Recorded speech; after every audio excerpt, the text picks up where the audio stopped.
Bonsoir à tous, bienvenue sur Europe 1, la ligne vous est ouverte. 3921, notre numéro d'appel. Et nous nous retrouvons comme tous les soirs pour notre émission de Libre Antenne jusqu'à 1h. De quoi parlons-nous pendant ces 2 heures ? Eh bien, on croise nos vies, nos rêves, nos attentes. Elles sont nombreuses pendant l'été, c'est le moment chaud souvent où l'imagination galope. Le cœur aussi quelquefois, on a des élans, on a des audaces. J'attends que vous me racontiez quel effet le soleil et la pleine lune de ce soir ont sur vous. Mais vous pouvez aussi appeler si une difficulté plus particulière vous perturbe et si justement vous êtes dans un moment d'interrogation ou même de déception. Je suis à votre écoute et je le dis souvent, on est plus créatif à deux que tout seul pour débrouiller une situation, trouver un début de solution. Alors avec moi ce soir et merci à Paul et Geoffrey qui vont vous accueillir au standard. Et puis merci à Fifi qui, comme chaque soir, orchestre la réalisation de cette émission. 3921, notre numéro d'appel. Vous pouvez nous adresser vos SMS et je compte dessus en commençant par le mot nuit. Et puis bien sûr vos mails sur notre site europe1.fr. Europe 1, Caroline Veil. Et nous allons tout de suite commencer avec Stéphane. Bonsoir Stéphane. Oui, bonsoir Caroline. Je vous remercie de me prendre à l'antenne. J'ai eu un accueil très sympathique par l'accueil. Toujours. Ça me met en confiance. Toujours. Voilà. Donc, alors racontez-nous ce qui vous arrive surtout. Donc je suis dans une situation très très triste pour moi malheureusement. Concrètement, j'ai appris que ma compagne me quittait. J'ai appris ça mercredi dernier. Donc c'est une situation un petit peu particulière. Donc je vous explique, à savoir moi je vis en région parisienne, donc dans un appartement avec son fils en colocation. Et elle est partie dans un appartement que nous avons acheté dans le sud de la France. Elle est partie à 6 mois pour vivre en dehors de la région parisienne. Et sachant que moi j'allais la rejoindre à peu près dans 7 ou 8 mois. Je suis en attente d'une formation professionnelle. Oui. Et donc dans cette ville. Donc normalement, ça devait se passer bien. Il se trouve qu'elle revient en région parisienne une fois par mois pour me voir et puis voir son fils. Et donc, quand elle remonte, donc elle est remontée il y a 15 jours à peu près. Oui. Et donc ça s'est passé normalement. Et puis là, mercredi dernier, elle a essayé de me joindre le soir et je sais pas, en fait, elle me laissait un message, j'avais une voix bizarre, et puis elle me dit, parce que je devais descendre en fait dans le sud aujourd'hui justement, et c'est le jour de son anniversaire, vous allez comprendre un petit peu, et en fait elle m'annonce, j'ai fait une rencontre, donc on va pas passer les vacances ensemble, et donc là, coup de massue. Oh là là. Ouais, c'était vraiment très très dur, là donc j'ai vraiment souffert pendant 2-3 jours, c'était très très dur. Et donc là je remonte un petit peu là depuis hier et je pense, j'analyse, j'essaye de comprendre et voilà où j'en suis.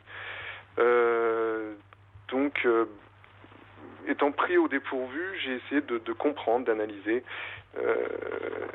Elle m'a envoyé un mail.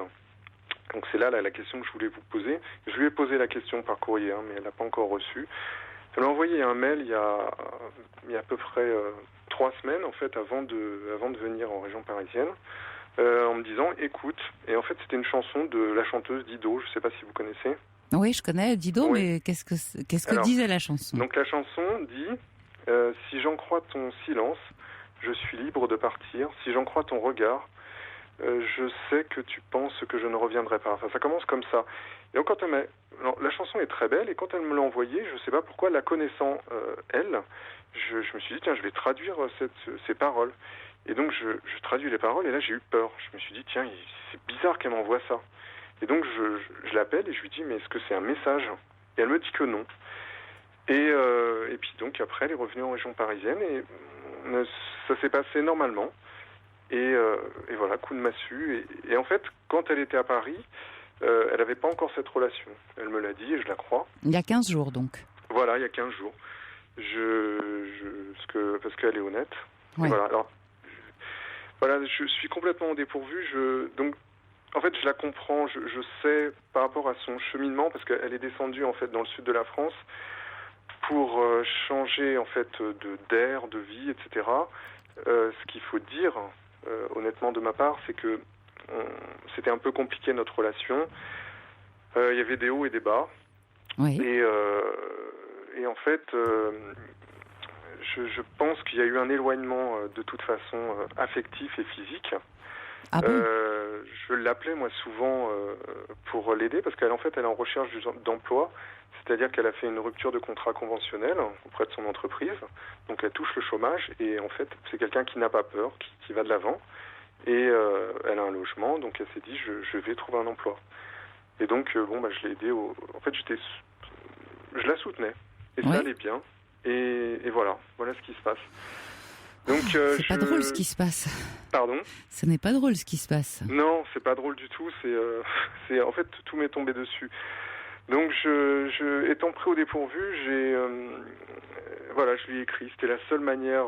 Donc, je lui ai envoyé 50 000 SMS, etc. En pleurs, etc. Je l'ai eu un petit peu au téléphone, etc. Et puis, au moins après, je lui ai écrit une lettre d'amour aujourd'hui qu'elle n'a pas encore reçue. Qu'est-ce qu'elle dit dans son mail ? Pardon ? Qu'est-ce qu'elle dit dans son mail ? Quel mail ? Vous m'avez dit, elle m'a envoyé un mail. Oui, elle m'avait juste dit écoute. C'était juste d'accord. C'était juste à propos de la chanson. Voilà, mais essayant de comprendre et la connaissant comme elle d'accord, ça j'ai. Mais elle ne vous dit pas plus que ça dans les SMS que vous lui adressez. Qu'est-ce qu'elle vous répond ? Alors, en fait, elle m'a dit que l'amour en fait s'était estompé, que en fait je la délaissais un petit peu et puis que ça la gênait pas en fait qu'elle soit dans le sud de la France et c'est vrai que je m'étais éloigné, donc ça je le reconnais. Oui. Je me suis éloigné d'elle parce qu'en fin de compte je pense que notre relation était plus facile à distance finalement, comme on se voyait moins.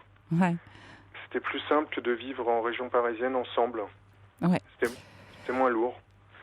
Et comme j'explique ça, en fait, je pense que sa démarche était de refaire une vie. Donc en fait, je la comprends. En même temps, je lui en veux. Et je pense que en fait, tout s'est fait comme ça. Pas le hasard de la vie, mais ça s'est cheminé comme ça par rapport à ses démarches, par rapport à sa rencontre. Et puis voilà, elle a vu quelqu'un, elle est tombée elle a eu un coup de foudre et puis je pense qu'elle n'a pas réfléchi, sachant que notre relation se délitait. Oui, voilà, tout à fait. Je pense que c'est ça. Mais ça n'est pas moins douloureux pour moi. C'est très difficile à vivre. Bien sûr. Et là, je me retrouve d'autant plus en souffrance, mais vraiment en souffrance. C'était très très fort. Que ce soir c'est son anniversaire et donc je devais être dans le sud de la France avec elle. C'est son anniversaire, donc je devrais être avec elle en train de le fêter. Et j'ai eu le malheur, tout m'est tombé dessus là. Elle a invité une voisine, qui est la voisine d'à côté, là dans l'appartement d'à côté, à passer les vacances avec nous. Oui. Et en fait j'ai appelé, étant au dépourvu, je savais plus qui appeler, j'ai appelé la voisine. Et puis qui a eu le non-tact de me dire elle est épanouie, elle m'a présenté son nouveau copain comme si oh là là. Et j'étais tellement je me sentais tellement fragile et j'ai pas réagi, mais là quand elle va revenir elle va m'entendre. Mais voilà, en plus ça ne sert à rien. Je vais vous dire, c'est pas la voisine qui est responsable, ça ne sert à rien. Non. Elle ferait l'objet de votre colère, mais elle a juste été maladroite. Voilà. Oui, peut-être, ouais. Enfin, vous voyez, je me sens très très mal. Et en plus, pour rentrer dans les détails, là, elle est probablement dans mon appartement, avec qui je devrais être elle, avec son copain. C'est horrible. Ouais. Le jour de son anniversaire. Enfin, vous voyez, rien n'est neutre, en fait. Et quand je suis dans l'appartement dans lequel là, je vis, là, il y a une partie de ses affaires. Donc je me suis retrouvé en l'espace voilà, comme ça, je me suis senti seul et c'était très dur. C'était très dur. Vous dites vous-même que votre couple battait un petit peu de l'aile depuis quelque temps. Et ce que vous avez dit est très intéressant, c'est-à-dire que vous viviez mieux à distance qu'ensemble. Est-ce que vous ne pensez pas que quoi qu'il arrive, d'une certaine manière, c'était chronique d'une fin annoncée ? Oui, peut-être. Alors j'en ai discuté avec une amie qui m'a dit que c'était probablement ça. Et c'est ce que je pense. C'est-à-dire que j'ai analysé la situation. Comment j'ai perdu le fil de ce que je voulais dire. Oui, c'est probable. Parce qu'en fait, ce qui s'est passé, c'est que on voulait un enfant ensemble. Oui. Elle m'a proposé d'avoir cette relation, nous l'avons depuis 7 ans et demi. Elle m'a proposé d'avoir un enfant il y a quelques années. Il se trouve qu'elle est âgée aujourd'hui, elle a 45 ans. Oui. Donc elle m'a proposé quand c'était faisable. Mais j'étais pas prêt. Je sentais pas. Et quand j'étais prêt, il était un peu tard. On a essayé, ça n'a pas marché. On a vu les médecins, ils nous ont dit que c'était faisable, mais c'était compliqué. Et donc, du coup, quand on a passé les vacances l'année dernière ensemble, je lui avais dit, écoute, je t'aime, moi je voudrais un enfant, et c'était pas possible. Donc du coup, je pense que l'amorce s'est faite là. Oui, peut-être. Sachant qu'elle est partie en décembre, donc nous avons passé les vacances en août l'année dernière, elle est partie en décembre, mais je pensais pas que ça allait se passer comme ça. C'est assez cohérent que ça se passe comme ça, mais je pensais pas que ça allait se passer comme ça. Et je pensais qu'on allait passer les vacances ensemble, je sais pas comment ça serait passé, peut-être comme vous dites, la rupture allait avoir lieu dans 3 ou 4 mois. Voilà. Oui, alors que vous auriez déjà déménagé dans le sud et que vous auriez peut-être laissé tomber votre situation à vous professionnelle, non ? Pardon ? Peut-être que vous me dites que normalement vous deviez partir là-bas d'ici 6 ou 7 mois. Oui, tout à fait. Donc, et vous deviez changer de situation professionnelle, c'est ça ? Voilà, alors en fait c'est une formation qualifiante, précisément, qui commence en juin 2014 et qui dure 9 mois. Donc par l'intermédiaire de la GESIF. Donc du coup, après, j'aurais été 9 mois dans la ville avec elle. Et puis là, après, j'aurais vu comment ça se passe, parce qu'on aurait repris une vie commune, forcément, dans un autre endroit. Et voilà, donc il y a l'attente de l'enfant. Je veux un enfant, mais en même temps, je ne savais pas comment gérer cette situation, parce que je voulais rester avec elle, mais en même temps, je veux un enfant. Et donc, c'était ingérable. Ah, attendez, vous dites que vous voulez rester avec elle et que vous voulez un enfant. C'est-à-dire que maintenant, pour vous, avoir un enfant, c'est devenu important. Oui, tout à fait, oui. Écoutez, je vais vous dire quelque chose, Stéphane. Oui. Je crois que aujourd'hui c'est difficile parce que ce n'est pas vous qui avez pris l'initiative de la rupture. Oui. Et qu'une rupture c'est toujours difficile à vivre. Oui. Donc vous subissez la situation. En attendant, est-ce que en même temps vous ne la souhaitiez pas ? Si, je pense quelque part je la souhaitais. Je pense que je la souhaitais, mais je pense que j'avais pas le courage. Et je pense que c'était une question de courage. Et puis, il y avait du courage, mais en même temps, il y a de l'amour. Donc c'était... Voilà. Oui, bien sûr, c'est-à-dire que je ne dis pas qu'il n'y a pas encore de l'amour entre vous, parce que quand on rompt, ça ne veut pas dire forcément que tout est terminé. Oui. Certainement, il y a encore beaucoup de sentiments. Mais je crois que tout simplement, elle a pris les devants parce qu'elle a senti que quoi qu'il arrive, votre histoire était arrivée à terme. Je pense que c'est ça, la connaissant et comme vous dites, le ressenti, oui, je pense. J'aime qu'on me le dise, mais je pense que c'est ça, ouais. Ouais, tout à fait. Ouais. Ouais. Je pense que les femmes sont plus courageuses, elles sentent les choses et qu'elle a eu l'opportunité de trouver quelqu'un qui lui convient et que ça a été le moment de rupture sans que ce soit dur pour elle forcément, parce que je pense que c'est pas dur pour elle à mon avis. Je ne dis pas du tout que ça ne soit pas dur pour elle. Je pense que c'est une décision qui a dû aussi lui coûter. Oui. On ne vit pas comme ça pendant 7 ans avec quelqu'un. C'est une vraie histoire, vous comprenez. En même temps, l'intelligence votre intelligence à tous les deux, c'est malgré une histoire qui se défait comme ça, qui se délite tout doucement, j'ai l'impression que vous ne vous êtes pas dit de mots durs, de mots blessants, qu'il n'y a pas eu de conflit cruel. Bon, voilà, il n'y a pas de sang sur les murs. Non. Vous voyez ce que je veux dire? Oui, donc, ça veut dire très certainement qu'il y avait du respect entre vous deux. Bien sûr, il y a du respect, oui. Et peut-être que partir, c'est une façon de vous respecter aussi. Je pense, je pense oui, tout à fait, oui. En fait, je souhaite qu'elle soit heureuse. Ouais. Bien sûr, c'est terrible, c'est déchirant pour moi, mais je souhaite qu'elle soit heureuse, ouais. Oui, j'ai l'impression que vous voulez du bien l'un à l'autre. Oui. Tout à fait, oui. Et que précisément le fait qu'elle s'en aille ne signifie pas du tout qu'elle soit dénuée de sentiments, mais au contraire qu'elle a pris conscience qu'un enfant c'était important pour vous, qu'elle ne pouvait difficilement vous le donner maintenant et que peut-être il valait mieux partir et vous libérer de cette histoire. Oui, j'ai ce sentiment-là, oui.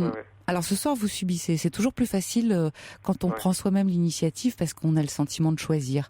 Mais je crois que ce choix, vous l'avez déjà fait il y a quelques mois auparavant. Vous l'avez même fait il y a 1 an. Et eh bien, vous n'arriviez pas à passer à l'acte. Oui, tout à fait. Ouais. C'est exactement ça. J'en suis conscient. J'ai réfléchi. Là, comme j'ai écrit, j'ai réfléchi, j'ai marché. Et puis ça m'a permis d'en arriver à ça, de faire l'historique. Et puis voilà. Mais c'est important de se l'entendre dire quand même. Parce que ça, c'est plus ancré. Oui, mais je crois que c'est une jolie histoire, précisément, quoi qu'il arrive. Vous voyez ce que je veux dire? C'est une jolie histoire parce que ça témoigne de l'amour et du respect que vous vous portez mutuellement. Oui, tout à fait. Et j'ai juste encore une question. J'ai une appréhension pour l'avenir, sachant que de toute façon, elle va remonter 1 fois par mois, automatiquement. Donc là, ça sera plus pour moi, mais pour son fils. Et là, il se trouvera que ce sera pas dans 1 mois parce que son fils va la rejoindre en vacances, donc ça sera fin septembre. Et il sera passé 2 mois déjà d'ici fin septembre, donc je verrai les choses autrement. Mais j'appréhende, j'ai pas envie de la voir, et c'est parce que c'est terrible de savoir que de revoir quelqu'un et de revoir son regard. Mais peut-être que vous pouvez l'éviter. Oui, je pense que je vais faire ça. Et une autre question, puisque la situation est particulière, bien que je suppose qu'elle soit arrivée plein de fois, on est en train de se demander, parce qu'elle m'a dit, comme on avait acheté l'appartement en commun, elle m'a dit je veux quitter l'appartement, donc il faut trouver une solution. Les solutions, c'était soit que je rachète sa part, soit qu'on loue, soit qu'on vend. Je ne peux pas racheter sa part. Donc louer, je vois pas trop l'intérêt, et vendre, c'est la possibilité. Mais par contre, je lui ai proposé de vendre, et en fait, elle me dit, écoute, on n'est pas pressé. Et puis, elle a envie aussi que je fasse ma formation dans cette ville. Donc, en fait, elle me propose, mais on n'en a pas discuté parce que là, il y a eu la rupture, et puis elle vit une relation apparemment, je sais pas, pleine de passion. Et donc... voilà, en fait, a priori, elle me propose de garder l'appartement, donc elle y vit, jusqu'à ma formation, et après on voit, pendant ma formation, j'habite l'appartement, elle se débrouille autrement, et peut-être après vendre. Et je ne sais pas comment gérer ça, je ne sais pas s'il vaut mieux, si vous voulez... parce que du coup, la formation... Dites-moi, je vous interromps, comment allez-vous vivre là, dans cet appartement, en sachant que, comme vous dites, elle y a vécu une folle passion, que c'est un projet que vous aviez tous les deux? Je pense que vous n'allez pas être très à l'aise. Alors c'est un petit peu tôt, on n'est pas obligé de précipiter les choses. Donc prenez le temps de réfléchir. Mais à mon avis, ça va être difficile pour vous vous allez la voir partout, vous allez vous l'imaginer là. Et je crois pas que vous alliez passer un très bon moment. En fait, c'est ce que je me suis dit. Alors c'est pour ça, et j'en ai discuté avec une amie, et cette amie m'a dit, écoute, d'ici là, tu auras peut-être rencontré quelqu'un. Ça n'est pas faux, mais enfin bon, on n'en sait rien. Ne vous précipitez pas, c'est vrai qu'il n'y a pas d'urgence à vendre, vous pouvez très bien attendre 2-3 mois, le temps de voir ce qu'il en est. Mais sinon, ça va être difficile pour vous à vivre, vous vous rendez compte? Puis en plus, et puis c'est une ville où je connais pas grand monde, et puis c'est pour ça justement... Avec la voisine en plus à côté. Non, La voisine est en région parisienne. Hein. Ah, d'accord. Elle est descendue dans le sud pour passer les vacances ensemble, mais elle, c'est pour ça que j'avais la possibilité justement de descendre quand même dans le sud aujourd'hui et de passer mes vacances, à libérer l'appartement bien sûr, puisque en fait il est à moi aussi et que mes vacances étaient réservées, mais j'ai refusé à cause justement de ça, parce que je me suis dit il a dû se passer quelque chose dans l'appartement. Plus la ville où on a été visiter plein de choses, je me suis dit c'est pas possible, c'est pas envisageable, et j'ai préféré annuler et rester sur Paris, et voilà, je pensais que donc ça c'est en cohérence avec ce que vous dites. Ouais, c'est plein de respect tout ce dont vous témoignez, Stéphane, vraiment. Vous faites très attention l'un à l'autre. C'est une belle leçon pour tous ceux qui nous écoutent, je crois. Oui. Mais écoutez, vous êtes dans l'œil du cyclone. C'est le moment le plus douloureux parce que quand on se sépare, les moments qui s'annoncent ne sont pas faciles à vivre. Mais en même temps, comme je crois aussi que malgré tout vous êtes conscient de ce qui était en jeu, je crois que ça devrait bien se passer pour vous dans les mois à venir. Vous allez le prendre plus facilement et vous allez vous sentir mieux que vous ne l'êtes aujourd'hui. Bien sûr que c'est dur, bien sûr que les souvenirs reviennent, affluent, et puis vous savez comment c'est. Quand on perd quelqu'un, c'est aussi le moment où on y tient le plus d'un seul coup, comme par hasard précisément, parce que on est dans le manque. Mais bon, tout ça en fait c'est une illusion. C'est une illusion, et puis on a tendance aussi à idéaliser la personne qu'on a perdue. Surtout, et c'est le cas, si elle se conduit bien, vous imaginez. Oui, mais c'est ce qu'elle m'a dit justement. Elle m'a dit tu idéalisais notre relation. Idéalise pas. Enfin, elle me l'a dit à chaud en même temps quand je pleurais. C'était peut-être aussi pour se défendre aussi je sais pas. Ouais. Écoutez, je pense que ça va bien se passer. N'hésitez pas à vous laisser aller. Voilà, il faut pas lutter contre le chagrin. Si vous vous sentez envahi, n'ayez pas peur de ces émotions. Même si vous vous sentez submergé, on a besoin de les vivre parce que sinon ça reste à l'intérieur et ça. C'est exactement ce que j'ai fait, Caroline. Que je fais de la méditation, donc j'ai accepté de souffrir pendant 2 jours, mais au bout d'un moment je supportais plus la douleur, donc j'étais obligé de l'atténuer un petit peu avec un petit médicament, parce que c'était vraiment trop pénible. Et je ne veux pas abuser de l'antenne. Juste une dernière question. Après, j'ai l'appartement sur Paris, donc en fait c'est pareil, c'est plein de souvenirs en fait. Parce que, pareil. Vous serez amené à le quitter. Ne précipitez rien. Ne vous retrouvez pas tout de suite dans un déménagement où là vous vous sentiriez. J'ai pas tellement envie. C'est confortable. Elle, ce qu'elle m'avait proposé, elle m'a dit tu peux rester à l'appartement avec mon fils à partir du moment où ça se passe bien. Si on avait vendu par exemple l'appartement dans le sud, parce que c'est plus confortable et je paye la moitié du loyer et j'ai une grande superficie. Parce que mon souci aussi, en dehors de l'affectif, il y a le souci financier. Bien sûr. Je me retrouvais dans un 20 mètres carrés à 43 ans, j'ai pas tellement envie, quoi.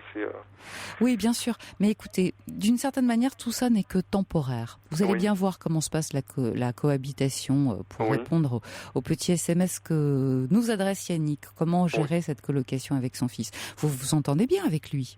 Ça va, oui. Ça va. Mais je pense que, là, ce serait un peu rude de vous déraciner tout de suite. On ne peut pas tout vous enlever d'un seul coup. Vos habitudes, l'endroit où vous vivez, et puis d'un seul coup, vous perdez la femme avec laquelle vous avez habité aussi, qui s'en va pour un autre homme. C'est un peu difficile tout ça. On peut pas, vous ne pouvez pas vous retrouver comme ça. On va attendre un peu. Et puis, très certainement, et ça viendra de vous, d'ici quelques semaines, quelques mois, vous aurez envie de partir et de commencer autre chose, une nouvelle histoire. Je pense que tout ira de pair. Et ça sera d'ailleurs le signe que vous allez beaucoup, beaucoup mieux. Très bien, ça me rassure.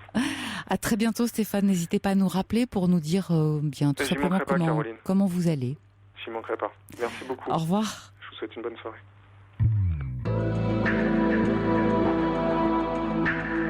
Toutes vos confidences à Caroline Veil au 39 21. 39 21.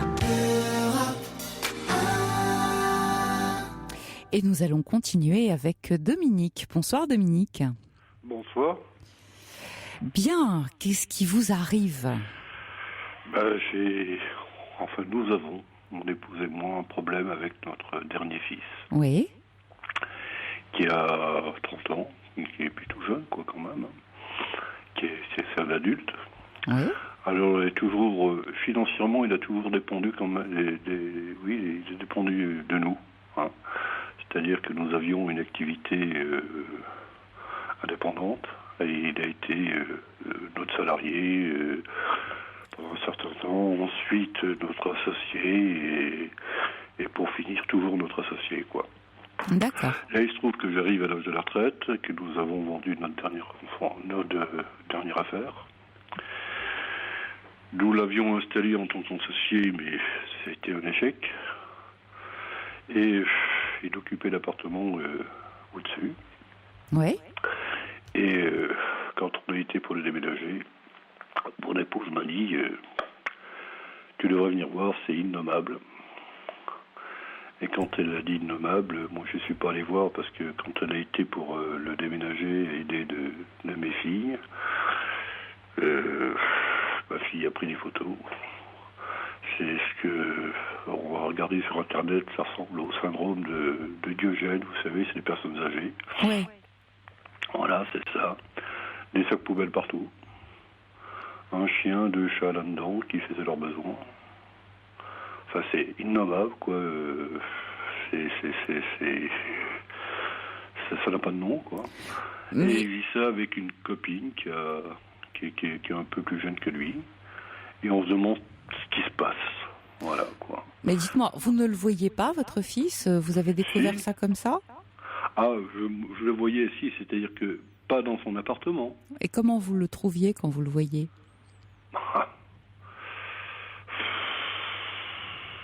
On sentait qu'il y avait quelque chose de bizarre.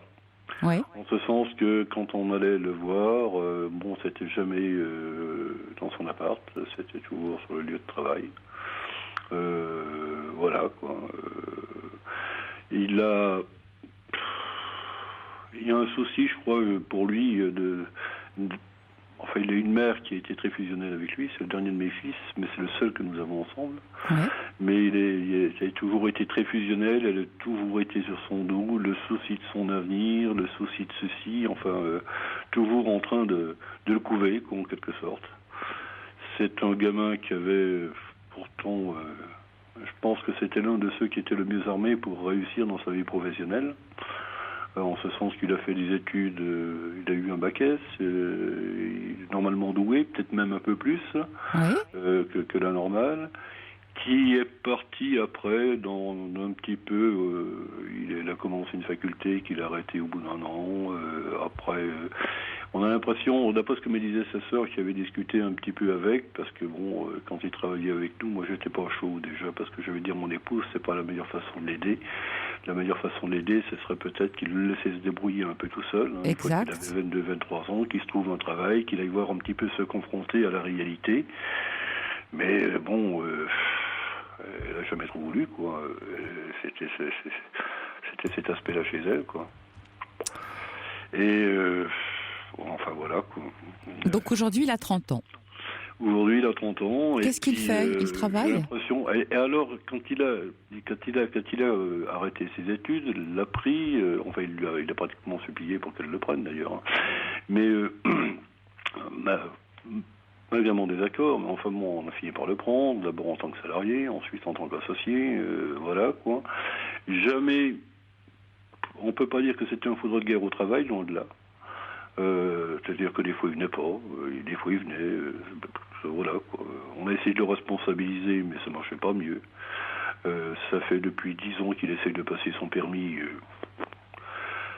C'est toujours nous qui avons payé, hein, mais sans résultat, quoi, pratiquement. Il s'est cherché, on a l'impression, d'après ce que me disait sa sœur, qui quand elle avait discuté avec, en lui disant quand même, tu pourras prétendre à quelque chose de mieux, etc. Qu'il a l'impression, lui, que il n'est pas capable, il n'est pas si doué que ça, que voilà, qu'il y a quelque chose qui va pas. Il a des copains, des copines qui ont fait bien mieux que lui, et il se sent dévalorisé. Ils se sont dévalorisés vis-à-vis avec ça, quoi. Voilà, ils pensent pas. Enfin bon, voilà quoi. Jusqu'à ce que c'est complètement allé. Ah oui, oui. Et à la suite de cela, là, ils sont venus manger tous les deux quand ma fille aînée était là à la maison. Je leur avais demandé de passer, puisque l'appartement était vidé, etc. Mais alors il est venu et quand ils étaient là tous les deux, moi je lui ai dit écoute, c'est quand même pas normal que ce qui s'est passé, là, ta mère m'a dit comment c'était au niveau de l'appartement, ta sœur m'a montré des photos, etc. C'est vraiment pas normal, il y a quelque chose qui se passe, je crois que tu as un problème psychologique et qu'il faut faire quelque chose, quoi. Oui, vous êtes tout à fait sensé. Oui. Il le reconnaît, il dit oui. Sa copine, elle par contre, a quitté la table, elle est partie. Et voilà, quoi.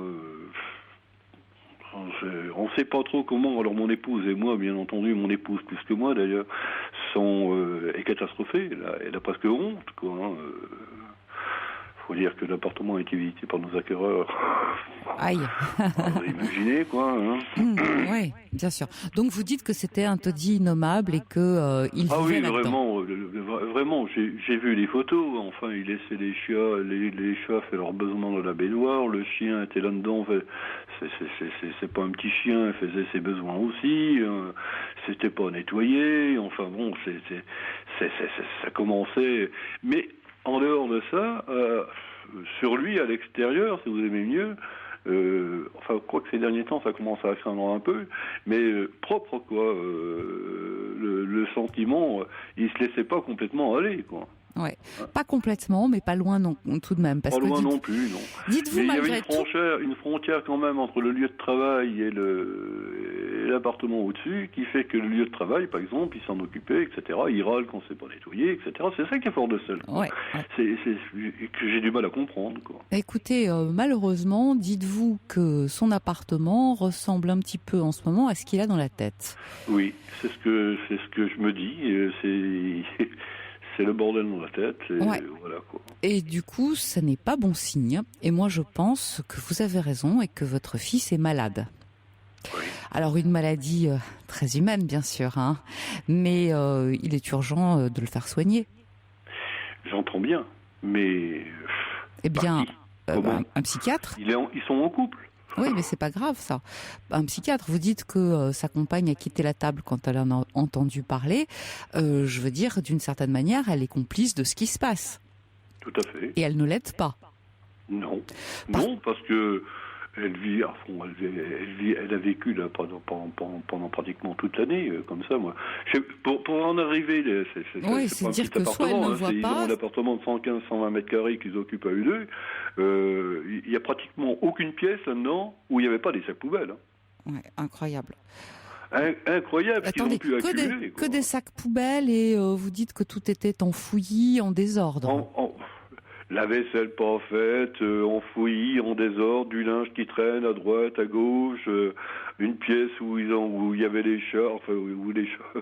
Oui, non, ça j'ai bien compris. Deux salles de bain, une salle de bain dédiée aux chats pour qu'ils fassent leurs besoins là-dedans, une pièce où le chien crottait, etc. Enfin bon, un laisser-aller total, complet. Voilà. Alors, je reçois un message de Christelle qui dit il a le plus grand mal à conduire sa vie, bien sûr, et puis il a du mal surtout à se prendre en charge lui tout seul. Mais ce qui est difficile, c'est qu'il ne le prendra pas sans une aide médicale. Alors, vous savez, c'est votre fils, il a beau avoir 30 ans, c'est votre enfant. Un enfant, on reste parent toute sa vie. J'étais ferme, vous savez, quand il est venu à la maison. Je lui ai dit, je te préviens, je veux absolument que tu ailles consulter, quoi. Mais si vous aimez mieux, j'ai l'impression en même temps que lui, alors il se met en couple avec cette fille-là. Ils ont déménagé, ils ont un appartement ailleurs, mais je me dis que ça va se reproduire, quoi. Il n'y a pas de raison pour que ça s'arrête, quoi. Il part, ça fait 10 ans qu'il passe le permis, mais il l'a toujours pas. Attendez, Dominique, on n'est pas très loin de l'hospitalisation, hein. Je voudrais que vous entendiez ce qui se passe, c'est grave. On n'est pas loin de l'hospitalisation. Oui, c'est-à-dire que vous devez prendre votre fils par la peau du cou et l'amener d'urgence voir un psychiatre en disant voilà ce qui se passe. À 30 ans, ça n'est pas normal. surtout de la part de quelqu'un qui, comme vous dites, est intelligent, a intégré des valeurs, en tout cas, il a des fondamentaux, puisque vous dites que en dessous, là où avait lieu l'activité professionnelle, c'était bien tenu et qu'il râlait quand le ménage n'était pas fait. Donc vous imaginez bien qu'il a la notion des choses. Il l'a. Ah oui, tout à fait. Bon, pourquoi il ne l'a pas pour lui ?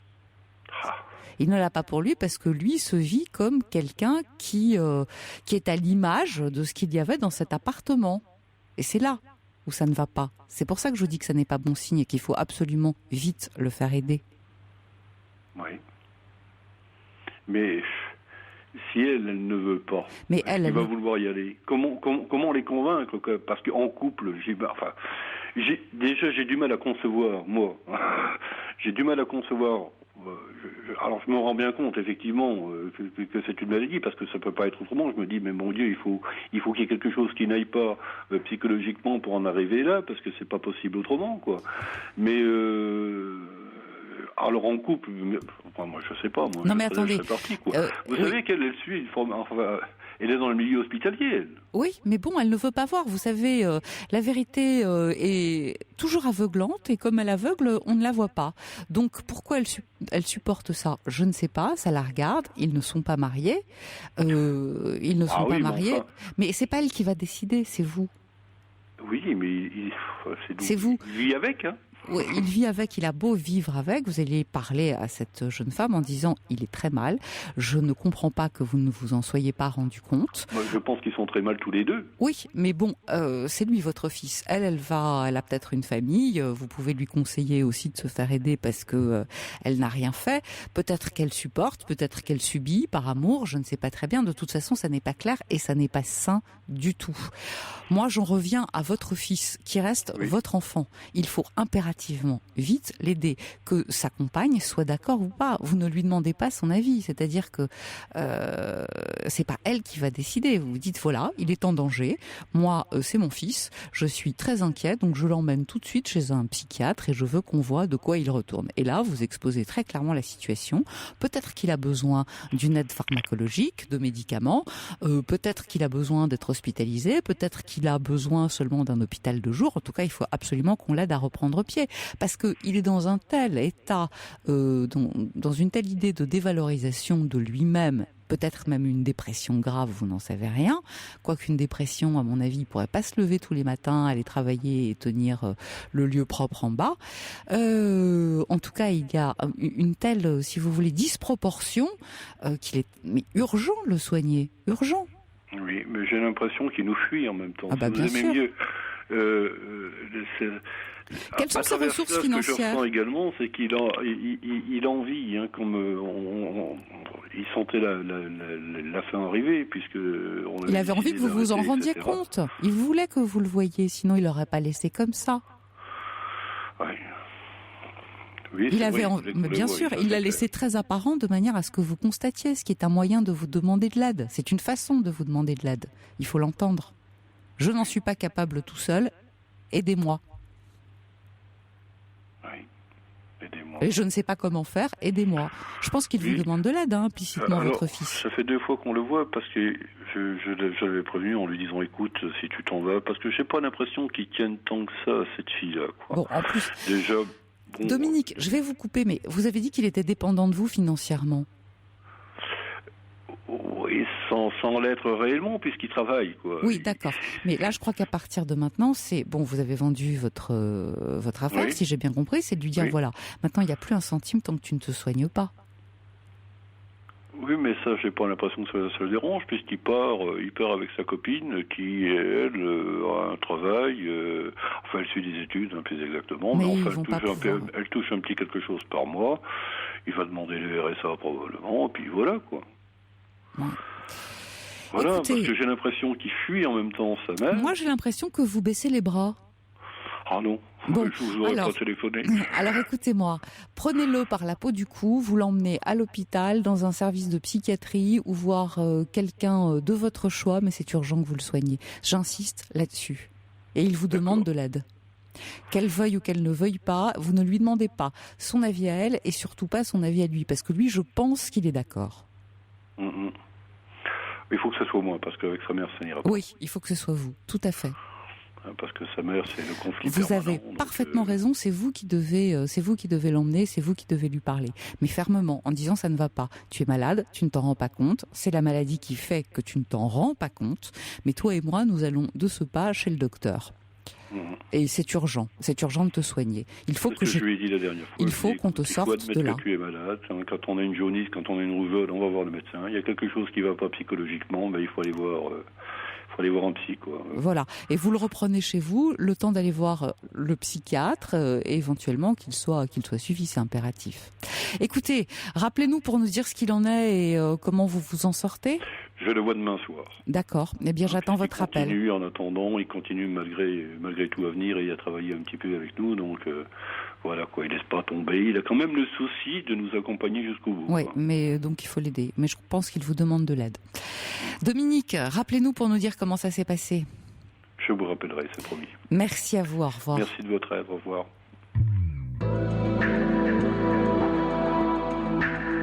Toutes vos confidences à Caroline Veil au 39 21. 39 21. 34 centimes la minute.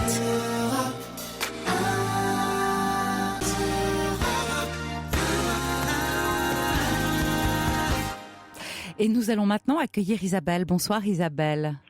Bonsoir. Merci de me prendre à l'antenne. Mais je vous en prie, vous nous faites preuve de confiance. Alors moi, c'est une histoire qui remonte à très loin. Il y a exactement 33 ans, donc j'avais 19 ans à l'époque, j'ai rencontré un jeune homme. Donc on était fous amoureux. Il avait demandé ma main à mes parents. On a fait des projets de mariage, le prénom des enfants et tout. Et puis au bout de 7 mois, il est parti. Sans aucun mot, sans rien. À l'époque, on n'avait pas les portables, on n'avait rien de tout ça, donc pas moyen de se retrouver. Et puis, un an après, j'ai rencontré mon mari actuel. Un an après qu'il soit parti. Voilà. Oui. Donc, j'ai été malheureuse comme tout. Bah, j'imagine, donc, oui. Oui. Surtout le fait de ne pas savoir pourquoi il était parti. Oui. Voilà. Et donc, j'ai rencontré mon mari. Avec lui, ça a été le coup de foudre immédiat, puisqu'on s'est rencontrés le 30 décembre et le 1er janvier, il me demandait en mariage. Waouh. Donc, et on s'est mariés 8 mois après. Donc, ça a été vraiment très, très rapide. Mais le jour de mon mariage, même si j'étais très, très amoureuse de mon mari, je me suis dit, peut-être que lui, il est là, peut-être qu'il va m'empêcher de me marier, peut-être qu'il sera là et tout. Et pendant 30 ans, j'ai pensé à lui. À chaque fois qu'il y avait un événement dans la famille, j'ai eu 3 enfants, donc à chaque naissance, je me disais, tiens, cet enfant, j'aurais pu l'avoir avec lui. Ouais. Mais tout en étant très, très amoureuse de mon époux. Oui. Voilà. Mais toujours... Mais comme ça, une idée. Je vais vous dire, l'idée, c'est tout simplement parce qu'il n'y a jamais eu d'explication, qu'il est parti sans un mot. Vous êtes resté dans une interrogation, un questionnement incroyable. Voilà. Et puis, même quand j'allais chez mes parents, donc là où il habitait, j'ai même été au cimetière pour voir s'il n'était pas décédé quelque part, parce que j'avais aucune nouvelle, rien du tout. Ouais. Mais quelque part, toujours dans un petit coin dans ma tête, dans mon cœur. Et il y a 3 ans, je me suis inscrite sur un réseau social. Et la première chose que j'ai faite, c'est d'aller voir s'il était là. Et il était là. Ah. Voilà. Et donc, on a repris contact. Et lui était séparé depuis 2 ans. Et on s'est revus 2 mois après. On a passé un week-end ensemble. Mon mari était en déplacement. On a passé un week-end ensemble et là, il m'a expliqué pourquoi il était parti comme ça. Parce que, bon, à l'époque, il avait 21 ans et puis il y avait la pression de sa famille, que, soi-disant, j'étais pas une fille pour lui, j'étais trop bien, enfin, un truc... Mais j'y ai cru, quoi. Oui. J'y ai cru. D'accord. Voilà. Et peut-être qu'il n'a pas eu le courage de vous le dire, surtout. Peut-être. Mais bon, on était jeunes à l'époque. On était jeunes. Vous aviez 21 ans, c'est ça ? Moi, j'avais 19 ans à l'époque. Ouais. Lui en avait 21. Ouais, peut-être que d'un seul coup, ça lui a fait peur, effectivement, il s'est senti engagé, une pression familiale. Et puis avec tous ces projets, le fait d'avoir demandé votre main à vos parents, il n'a pas su comment se dégager, parce qu'à 21 ans, on a quelquefois pas forcément les moyens d'affronter l'autorité comme ça. Et oui, on part du jour au lendemain parce qu'on ne sait pas comment faire, donc du coup, on ne fait pas. Oui. Alors, comment ça s'est passé, ces retrouvailles? Comme si on s'était jamais quittés. Comme si on avait tous les deux 20 ans. Oui, j'imagine. Ça a été... Ah oui. Et là, on a fait... Parce que quand j'avais 19 ans, j'étais un petit peu prude. Donc, on n'avait pas passé le cap de faire l'amour ensemble et tout. Et là, cette fois-ci, on l'a fait. Mais j'ai pas eu l'impression de tromper mon époux. Non. Non, pas du tout. C'était l'accomplissement de mon histoire avec Jean-Yves, quoi. C'était, on a fait ce qu'on n'avait pas fait il y a 30 ans. Tout à fait. Vous avez bouclé la boucle. On a bouclé la boucle. Oui, exactement. Et là, depuis 3 ans, on a continué parce que il habite quand même à 900 km de chez moi. Oui. Donc, au départ, c'est vrai que le fait de se retrouver, c'était tout beau, c'était tout rose. Et comme j'ai un époux qui est très, très absent, moi, sur le coup, je me suis dit, je vais quitter mon mari et je vais retourner avec Jean-Yves. J'en ai parlé à mes enfants. Waouh. Oui. Ma fille aînée m'a bien fait comprendre que si je quittais son père, je pouvais faire une croix sur mes petits-enfants, que je ne le reverrai plus jamais. Wow, c'est dur, ça. Ça a été clair. C'était ou tu restes avec papa, ou alors les enfants, tu les vois plus. Elle avait déjà des enfants ? Oui. Elle avait 2 enfants. 2 enfants. Mais elle, la famille, c'est sacré. C'est sacré, on ne brise pas un mariage comme ça. Oui, mais on n'est pas non plus... Ce ne sont pas les enfants qui s'occupent de la vie sentimentale, affective de leurs parents. De quel droit ? Voilà. Alors que ma deuxième fille m'a dit, maman, si tu peux être heureuse avec ton ancien amour, vas-y, fonce. J'avais vraiment deux réactions. 2 réactions vraiment totalement différentes. Et le troisième, puisque je crois que vous en avez eu 3 ? Le troisième, je ne lui en ai pas parlé parce que c'est un garçon et où j'ai un peu plus de mal avec lui. Bon, ce n'est pas plus mal. Je pense que lui, il n'aurait pas compris. Oui, vous avez bien fait. Voilà. Mais les 2 filles, oui, c'est vrai que la première a été vraiment catégorique. Maman, tu t'en vas, les enfants, tu les vois plus. Oui. Voilà. Elle s'est pas posé la question de savoir si j'étais heureuse avec son père. Et est-ce que vous l'êtes ? Je ne conçois pas ma vie sans lui parce que ça fait 31 ans qu'on est mariés. Il m'apporte la situation. Avec lui, je suis tranquille, quoi. Je sais qu'il n'y aura pas de surprise. Ouais. Mais pas de surprise, ça veut dire que vous êtes anesthésié ou que vous vivez à ses côtés ? Je vis à ses côtés. C'est un ancien militaire, donc qui a été absent très très longtemps. Donc on s'est habitué à vivre chacun de notre côté. Quand on se retrouvait, c'était vraiment les retrouvailles avec les enfants, la famille, c'était très très bien. Mais c'est vrai que c'est pas une vie de couple normale. D'accord, traditionnelle. Et alors, est-ce que vous l'avez mise au courant ou pas du tout ? Ah non. D'accord. Ah non. Bon, donc, non. votre amoureux habite à 900 km, ça fait donc 3 ans que vous vous voyez, mais comment faites-vous, avec quelle fréquence, comment ça se passe ? Alors, on s'est vu 2 fois. En tout ? 2 fois, là, oui. En tout, en 3 ans ? En 3 ans. Oui. En 3 ans et demi maintenant. C'est pas ce qu'on appelle une relation nourrie et suivie ? Non. Non. La première fois, ça a vraiment été les retrouvailles parce que mon mari était parti en déplacement très très loin, donc je savais qu'il n'y avait aucune chance qu'il rentre à l'improviste. La deuxième fois, ça a été 1 an après, et mon mari était à 1h30 de la maison. Donc, je vais vous interrompre quelques instants, Isabelle, si vous voulez bien, vous ne raccrochez pas, vous restez surtout en ligne avec nous et je vous reprends tout de suite après le journal. D'accord.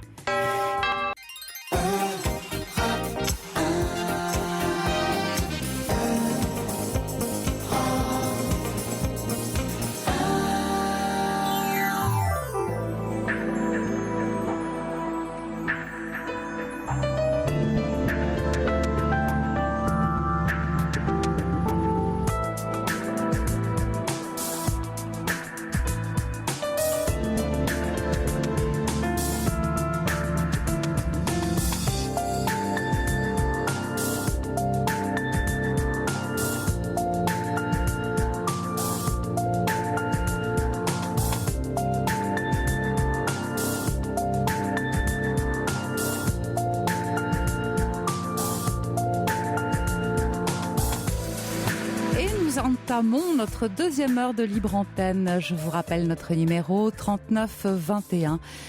Dans la chaleur de la nuit, et quelle chaleur! J'attends que vous vous laissiez aller, que vous vous racontiez, qu'on partage ensemble des expériences de vie, ou bien tout simplement un questionnement. Je suis à votre écoute. 3921, notre numéro d'appel, 7 39 21, en commençant par le mot nuit pour nous adresser vos SMS et vos mails sur notre site europe1.fr.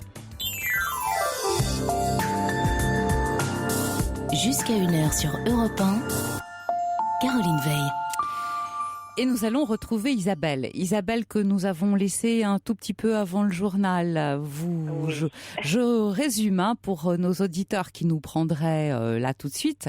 Vous avez eu un amour de jeunesse il y a 32 ans, alors que c'était l'amour fou entre vous. Il vous quitte sans un mot d'explication 7 mois après avoir demandé votre main à vos parents. Et puis, 1 an après, vous vous mariez avec un homme que vous aimez, dont vous avez 3 enfants. Et 32 ans après, vous le retrouvez par l'intermédiaire de réseaux sociaux. Et là, tout recommence, si je puis dire, mais pas tout à fait de la même façon, puisqu'il habite loin, à près de 1000 kilomètres de vous, et vous vous êtes revus 2 fois. Voilà. Nous en étions là. Voilà. Donc, on s'est revus une première fois, ça s'est passé très très bien. Pendant un week-end, ça a été l'amour fou. Par contre, la deuxième fois, donc il est revenu 1 an après, et mon époux était en déplacement, mais à 1h30 de la maison. Et donc, j'étais pas à l'aise. J'étais pas à l'aise, et mon ami l'a très très bien senti, puisqu'il est resté que 24 heures à la maison. Il m'a dit, je sais que tu te sens pas bien parce que ton mari, on ne sait pas s'il peut revenir comme ça bien à sûr. l'improviste. Donc il a préféré partir. D'accord, il a bien fait. Oui. Il a bien fait. Et là, aujourd'hui, vous en êtes où ? Alors, aujourd'hui, pendant 3 ans, donc on a correspondu sur Internet avec la webcam. On se connectait tous les jours. On passait pratiquement toutes nos journées ensemble, et donc à se parler et tout. Et puis là, il y a 1 an, je lui ai dit que ça me convenait plus du tout, que je me sentais pas bien. Oui. Et par rapport à mon mari et par rapport à lui, que c'était pas clair dans ma tête. Et donc je lui ai dit que je préférais rompre les ponts avec lui directement. Mais ça fait 1 an qu'on continue à s'envoyer des petits messages le matin, le soir, pour souhaiter une bonne journée, pour se souhaiter une bonne nuit, pour dire ce qu'on a fait dans la journée. J'arrive pas à me détacher de lui totalement. Oui, je comprends. Alors, bien sûr, ce qu'on peut un tout petit peu déplorer, c'est que vous l'ayez dit à vos filles. Mais comme il n'y a pas eu de suite, j'imagine que vous ne les avez pas informées de ce qui avait pu se passer à côté. Non. Bon, non. Vous avez bien fait. Et surtout, je crois que il vaut mieux dorénavant les tenir à l'écart de tout ça, parce que ça vous concerne, vous et seulement vous. Votre mari ne le sait pas. Peut-être que l'apprendre, ça lui ferait un choc et pas très plaisir. Donc, qui plus est, vous avez décidé il y a 1 an de mettre un terme, au fond, à cette relation. Et est-ce qu'on peut parler vraiment de relation dans la mesure où il n'y a eu que 2 fois où vous vous êtes retrouvés? Pour le reste, pour ce qui est de vous parler, mon Dieu, c'est votre jardin secret à vous. Qui peut y trouver à redire? Il n'y a que vous qui sachiez ce que vous vivez et comment vous le vivez. Si ça ne vous perturbe pas plus que ça. Justement, ça me perturbe dans le sens où je sais maintenant que je ne quitterai jamais mon mari. D'accord. Parce que je l'aime profondément et tout. Maintenant, j'ai l'impression de l'autre de lui avoir fait miroiter quelque chose. Parce qu'il m'attend. Il m'a dit qu'il m'attendrait toujours. Oui. Vous lui avez rien fait miroiter, hein, ça s'est passé entre 2 adultes consentants. Il sait que vous êtes mariés, que vous avez des enfants, que vous êtes prise dans une autre histoire. Vous vous êtes retrouvés non pas à sa demande, mais par le biais du hasard. D'une certaine manière, vous ne lui devez rien. Et puis, comme vous l'avez dit très justement, vous avez terminé une histoire, vous l'avez achevée. Alors que vous conserviez un lien pour vous demander comment vous allez, que vous adressiez des petits messages, que vous fassiez signe, il n'y a pas mort d'homme. Vous comprenez ce que je veux dire? L'histoire, d'une certaine manière, elle est terminée. Elle s'est terminée à votre façon. Vous avez ressenti un malaise à l'idée que votre mari pouvait arriver, lui aussi. Donc vous êtes conscients tous les deux que finalement, il n'y avait pas de vraie suite à donner. Oui, autre que celle que vous donnez aujourd'hui. Mais j'arrive pas à m'en détacher. Pour lui, il fait toujours partie de ma vie. Ouais. Comme il a fait partie de votre vie depuis 32 ans, puisque vous n'avez jamais cessé d'y penser. Simplement, vous n'aviez pas ses coordonnées pour correspondre avec lui. Oui. Écoutez, si pour l'instant vous n'arrivez pas à vous en détacher et que vous gardez cela pour vous toute seule, à qui faites-vous du mal? À lui, je pense que je lui en fais parce que il a toujours l'espoir que je quitte mon mari pour que je vienne m'installer avec lui. Vous lui avez dit clairement que vous ne quitteriez pas votre mari? Il l'a compris dès le début, lui. Bon, donc c'est clair. Mais vous lui avez précisé? Le premier jour. Vous lui avez précisé? C'est important qu'il l'entende. Non, je lui ai pas dit. Je lui ai pas dit, mais le premier jour, il m'a dit, de toute façon, tu ne quitteras jamais ton mari et tu ne quitteras jamais tes petits. Oui. Et il avait raison. Et il avait raison. Bon. Il le savait avant moi. Ouais. Il le savait avant moi. Je crois qu'il est lucide, donc il ne vous demande rien. Même s'il vous attend, il ne vous demande rien. Il est conscient de la réalité de la vie et puis tout simplement aussi non pas du choix que vous avez fait parce que vous n'avez pas demandé à faire ce choix, mais après tout aujourd'hui vous êtes engagé dans une autre histoire. Oui. Totalement. Oui. Écoutez, si vous arrivez à n'en parler à personne, parce que, voyez-vous, l'écueil dans lequel on peut tomber, c'est d'aller parler à l'autre, c'est-à-dire à votre mari, en l'occurrence, en lui disant, voilà, j'ai besoin de te dire toute la vérité. Et ça, d'une certaine manière, c'est se décharger sur lui du poids de sa culpabilité. Si vous êtes capable de ne pas le faire, parce que une fois que vous l'aurez fait, ça sera irrémédiable. Et puis ça serait peut-être lui faire du mal, alors que vous avez décidé de ne pas le quitter et que vous avez le désir que tout cela continue. Mais mon époux s'est rendu compte que j'avais repris contact avec lui. Ah. Parce qu'il a bien vu que ce monsieur était dans mes amis et tout, et il en a toujours entendu parler. Il le vit comment ? Il est très très intelligent et il ne dit rien. Eh bien voilà. Écoutez, il ne dit rien, ne dites rien, et on en reste là. Oui. Je crois. Et puis quand vous pourrez éventuellement vous détacher, peut-être le ferez-vous, peut-être qu'aujourd'hui c'est encore prématuré. Vous avez besoin d'un peu plus de temps. Voilà, donc là, pour l'instant, c'est mon petit jardin secret. Exactement, et personne n'y touche.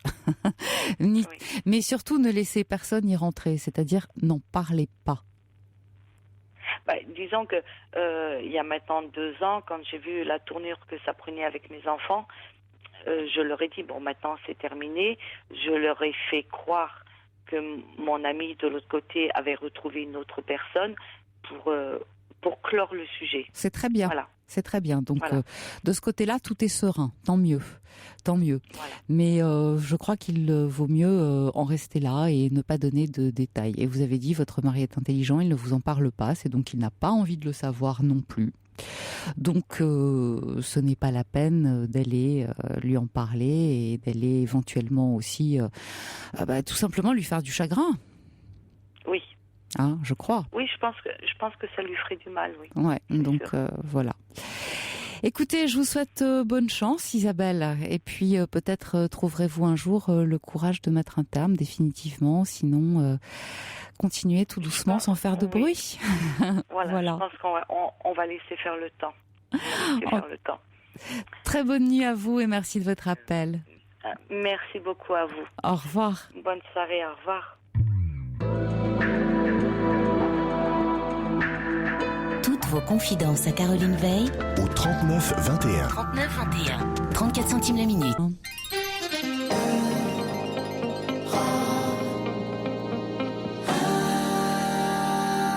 Et nous allons continuer avec Camille. Bonsoir Camille. Bonsoir Caroline. Alors moi je vous appelle parce que j'aurais aimé avoir des conseils ou une réflexion sur une relation que je mène avec un homme depuis 3 ans et demi, 3 Oui. ans, 5 mois. C'est quelqu'un que j'ai rencontré sur un site de rencontre. Oui. En fait, il faut savoir que moi, je suis séparée depuis 5 ans avec le père de mes 3 enfants. J'ai 3 enfants. Oui. Et lui, c'est un homme célibataire et sans enfants et qui n'a jamais vécu avec personne. D'accord. Il n'a jamais partagé son foyer avec qui que ce soit. Donc en fait, ce qui se passe, c'est que c'est une relation sans être une et je me pose des questions parce que quelque part je me dis qu'il faut que je mette un terme à cette relation et puis en même temps j'en ai pas du tout envie et je sais pas quelle est la part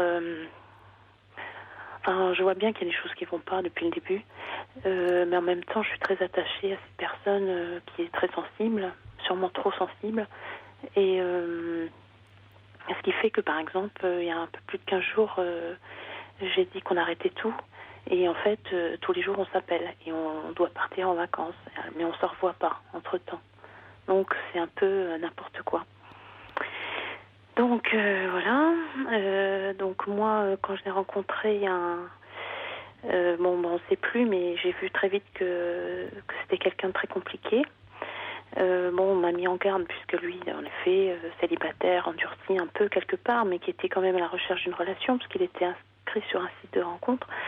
Puis moi, avec mes 3 enfants. Mais ce qui est difficile surtout, je pense que c'est pas surtout ça, c'est le caractère et la vision de la vie de la relation de couple qui est différente pour lui et pour moi. Et voilà, donc en fait, dès le départ, il me disait qu'il tenait énormément à moi, qu'il me trouvait des tas de qualités, etc. Il était très valorisant, presque trop, il est toujours très excessif. Ça fait du bien quand on est seul et qu'on a 3 enfants et qu'on est séparé de son mari. Voilà. Et donc, moi, en plus, c'est quelqu'un de très sensible, mais je crois trop. Moi, ça me touchait profondément et tout ça. Mais très vite, il voulait déjà tout arrêter, peut-être au bout de 15 jours, parce qu'il me disait « je suis pas à la hauteur de tes attentes ». Alors qu'à l'époque, il n'y avait pas vraiment d'attente formulée, quoi. Dès le début, moi je me disais soit ça va, soit on se plaît, soit on est ensemble, soit on se plaît pas, on n'est pas ensemble. Et en fait, c'est pas du tout ça. C'est que c'est toujours la même chose qui se répète, c'est-à-dire que a priori je lui plais, je pense que c'est vrai. Bien sûr que c'est vrai. Mais en même temps, il m'a laissé tomber des tas de fois, quoi. Il a voulu mettre fin à la relation. Et qui revient, c'est vous ou c'est lui ? C'est-à-dire qu'on se rappelle, quoi. Oui, mais qui rappelle ? les deux. D'accord. Ouais, c'est les deux. Donc, ce qu'il y a aussi, donc, là, j'ai fini par comprendre, donc c'était un très grand timide, il me l'a dit, en fait, il a peur du jugement des autres, il a une très petite estime de lui-même, et il se sent bien, il a un cercle d'amis qu'il connaît depuis très longtemps, certains depuis la maternelle, c'est vraiment sa bande de copains, donc avec eux, très bien, tout ça, dans sa famille aussi, mais par exemple, moi, pour lui faire rencontrer des gens, moi, j'ai pas une bande d'amis comme ça, mais bon, je connais du monde, et c'est toujours beaucoup plus laborieux, ça a été très compliqué à chaque fois, rencontrer ma famille aussi, si bien qu'à chaque fois je sais jamais jusqu'à la dernière minute s'il va être là, s'il va pas être là, s'il va venir ou pas, donc moi c'est très angoissant pour moi. Bien sûr. Il est très sensible, mais il est aussi très susceptible, et il est colérique aussi, donc il y a une difficulté de caractère qui m'avait expliqué dès le départ il m'avait expliqué ses relations conflictuelles avec sa mère pendant son adolescence. Ouais. Et alors que maintenant, au contraire, ils sont très proches. Il appelle très régulièrement. Et je sais qu'il y a un truc, de ce côté-là aussi. Mais il m'a dit qu'il était, dès le départ, il m'a dit, moi, c'est un vrai carnage, je suis invivable, je pense qu'à moi. Je ne sais pas si je suis fait pour la relation de couple, alors que, en fait... Je pense qu'il a raison. Je pense qu'il a raison, il est célibataire. Quel âge a-t-il ? 40 ans. Ouais. Donc célibataire, des amis les mêmes depuis toujours, ça veut dire que dès qu'il fait un pas dehors, il est très incertain, certainement vous dites timide, moi je pense qu'il manque cruellement de confiance en lui et que alors est-ce que son passé, son histoire ont certainement à voir avec ça, mais vous dites que déjà au bout de 15 jours il vous disait qu'il n'était pas à la hauteur de vos attentes que vous n'aviez même pas formulées, et puis au bout de 15 jours on peut pas savoir.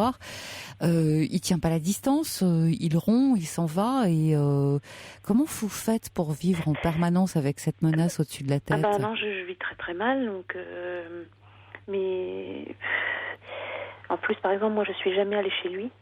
Oui. Je suis jamais allée chez lui parce que c'est petit, c'est pas bien, je vais me moquer de lui, etc. Moi c'est quelque chose qui me peine beaucoup.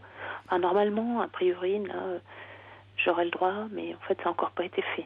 Donc, oui, vous vous rendez compte de ce que vous dites ? Oui. J'aurais le droit. Oui, c'est lamentable, oui. Ça fait déjà... Non, c'est pas lamentable, rien n'est lamentable. Ne soyez pas si dur avec vous-même. Ce que je veux dire, c'est que vous avez conscience malgré tout de ce que vous vivez. Et je sais pas si votre histoire a une issue. Parce que j'ai vu qu'il y avait quand même une évolution. Quelque part, il y a une évolution et quelque part, il n'y en a pas. Je vois bien que... Ouais. Par exemple, au départ, il disait... il m'appelait ou il me disait je vais pas être long. Puis là, il change. Justement, il devient agressif. Très ferme, je veux dire. Il dit j'arrête tout, pour telle ou telle raison. Donc moi, j'étais dans tous mes états. Ouais, il vous met en l'air. Voilà. Et puis, par contre, maintenant... comme on a discuté, parce que par contre c'est quelqu'un, justement, pourquoi il m'a plu aussi par rapport à avant, c'est que moi j'avais un problème de communication avec mon ex-mari, que quelqu'un c'est quelqu'un de très communicant, donc il parle énormément, il est très intéressant et tout ça, donc on a beaucoup parlé, et donc l'évolution c'est que normalement il m'a bien expliqué que non, ce serait extrêmement difficile pour lui de plus avoir de nouvelles de moi et de mes enfants, et qu'il voudrait jamais arrêter, mais par contre il s'en va. Ouais. C'est-à-dire s'il est contrarié, il s'en va. Ouais. Et il est vite contrarié. Oui, facilement. Ouais. Oui, il a un caractère très très difficile, très compliqué. J'ai appelé une de ses amies parce que moi j'en ai jamais parlé à personne parce que je trouve ça assez gênant parce que tout le monde va me dire maintenant qu'est-ce que tu fais, c'est pas bien. Et j'ai pas envie de l'entendre. Et là, dernièrement, comme moi, je lui ai dit, écoute, parce qu'il m'avait fait encore une crise, donc je lui ai dit, tu t'en vas, on se revoit pas le week-end prochain, on se revoit pas, on passe pas les week-ends, les vacances ensemble et tout. Et puis dès qu'il est rentré, il m'a appelé, il m'a dit non, on coupe pas tout. Puis moi, j'attendais que ça, parce que j'ai pas envie de couper non plus. Et après, c'est moi qui suis très, très, très en demande maintenant. Beaucoup plus que lui, parce que lui, il arrive à... Aïe. Ah oui, c'est ça le problème, c'est que c'est c'est bien pour ça, parce que si c'était juste pour dire, il se comporte mal, je mets un terme, ça serait simple. Bien sûr. Alors que là, d'une part, il y a toute la partie, parce qu'il peut être très valorisant, très attentif, très prévenant. Et puis vous êtes très attaché, de ce que j'entends. En plus, certainement, oui. il est tombé au bon moment, c'est-à-dire que vous deviez traverser une période de solitude, et forcément, il est arrivé et il vous a séduite. Je reçois des SMS à votre attention, Camille, de la part de Lila, qui dit fiez-vous à votre petite voix intérieure qui vous dit que cette relation ne vous convient pas à long terme. Ayez le courage de quitter cet homme, vous méritez certainement mieux, ainsi que vos enfants. Et puis un autre de la part de Robert d'Étampes. Passez votre chemin, ce garçon n'est pas fiable.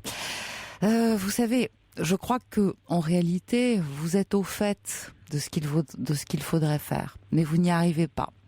Le problème, c'est que moi, ça me met dans un état... là, je suis en vacances, alors je me suis dit, je vais rompre pendant les vacances, plus facile. Mais en fait... il vous manque. Moi, je suis complètement désespérée, quoi, en fait. Si jamais je me vois pas... Déjà, ne plus le voir. Écoutez Camille, vous allez être désespérée, c'est sûr. Vous serez désespérée, mais tout ça n'aura qu'un temps. Et après, vous allez vivre d'un seul coup, soulagée, sans vous demander de quoi le lendemain sera fait avec cet homme-là, s'il va avoir une nouvelle crise, si il va se contrarier, s'il va vous rejeter. C'est difficile de se sentir comme ça en permanence rejeté dès qu'il est, on va dire, en proie à ses démons. Alors, moi, j'ai envie de vous dire la chose suivante. Qu'est-ce qu'il faudrait... Jusqu'où allez-vous supporter ? Ça, c'est Moi, j'avais trouvé une solution. Ouais, alors allez-y. Une solution... parce qu'on avait dit qu'on se soutiendrait toujours quand même. Et ça n'allait pas, parce que lui, quand même, des fois, il le dit... il me dit...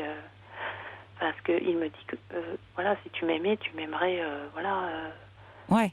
Complètement. Enfin, je lui dis, moi aussi, la même chose. D'accord, quoi. Donc, quelle est la solution que vous avez imaginée ? La solution serait ce qu'on fait un peu maintenant, c'est-à-dire, on s'appelle, sauf que c'est beaucoup plus moi qui appelle attend le téléphone, parce que, lui aussi, mais parce que lui, le problème, c'est qu'il dit, moi, quand je sais que je vais te revoir, si je sais que je vais te revoir, j'ai moins besoin... Il a moins besoin de moi que moi de lui. Enfin, il n'est pas dans le manque. De toute façon, c'est clair. Il n'éprouve pas le manque comme moi, quoi. Et donc, je me disais, avoir une relation amicale. Alors, je sais qu'on dit toujours que c'est impossible, mais je me dis que notre relation a été tellement biscornue que... Oui, au moins, ça peut déboucher peut-être sur une belle amitié, puisque vous vous connaissez très très bien, au fond. Parce que là, en fait, on a quand même le projet, parce qu'on avait le projet de partir une semaine tous les deux ensemble, plus une semaine avec ma plus grande fille, et avec des gens qu'il connaît, de rejoindre du monde. Et donc l'idée, c'est quand même de faire cette semaine-là. Eh oui, essayez, puis vous allez bien voir ce qui se passe. Mais je vais vous dire, moi je me demande jusqu'où il faudrait que vous arriviez pour comprendre que finalement cette histoire a peu d'avenir, mais je pense que ça vous le savez. En même temps, l'insupportable par définition ne se supporte pas. Donc il va bien arriver un moment où vous allez vous dire, voilà, là je n'en peux plus, je suis au bout de ce que je peux supporter et j'arrête. Oui, mais à ce moment-là, il faut supporter. Le problème, c'est qu'il faut supporter.